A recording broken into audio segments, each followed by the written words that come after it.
Thank you. You know, today we are witnessing high-octane courtroom drama. And let me assure you that the judgment that will emanate from the Supreme Court of India today will resound for years, decades in the annals of our democracy. What is at stake today is not quibbling over the fine print of procedure. It is about the basic constitutional freedoms for which the Supreme Court is the final arbitrator and watchdog. It is there to defend the freedom of the ordinary Indian so that it cannot be taken away by the executive, so that the press cannot be terrorized and gagged by an executive running amok in Maharashtra. Though, you see, the simple fact is that His Lordship, Justice Chandrachud, I salute him as a soldier and as an Indian, has hit the nail on the head. What is at stake, what is at issue, is the issue of liberties.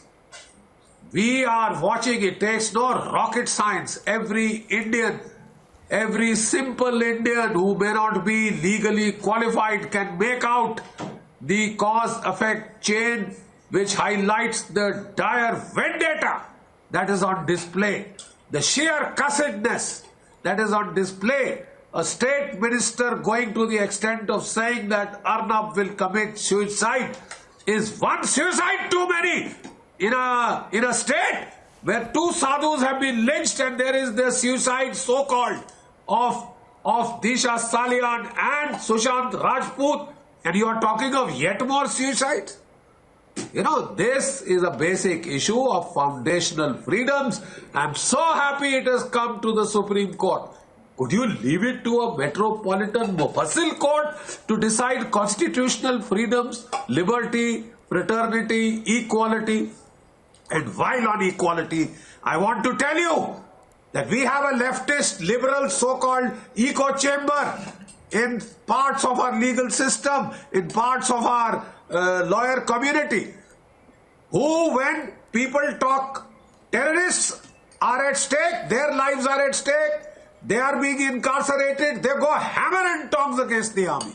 When separatists shout slogans in JNU to break this country up, to kill the Supreme Court judges, they have gone to that extent. And they have said their freedom of speech is absolute. The freedom of speech of Maoists is absolute, but not of Arnab Goswami. Where, sir, is equality before the law? Where is the principle of equality? Where is the principle of liberty, fraternity, equality? You see, what is sauce for the goose is not sauce for the gander. Kapil Sahab today, making his arguments, said that, sir, the freedom of speech is not absolute. Famous last words. Famous last words. Why was the freedom of speech absolute then in JNU when separatists, Kashmiri separatists were threatening to break the republic? Then it was absolute. Breaking the republic, absolute. Terrorists, absolute. Ordinary citizen, Arnab Goswami, or not absolute. Absolutely compromisable. He can be hounded, he can be persecuted, he should be driven to suicide is what they are saying. Yeah? Just because you don't agree with his style of journalism? What the hell? You mean to say we have become a banana republic? You mean to say we have become Xi Jinping's China? You mean to say we have become that horrible, country on the verge of breakup called Pakistan? You can't make this very fine democracy into a banana republic.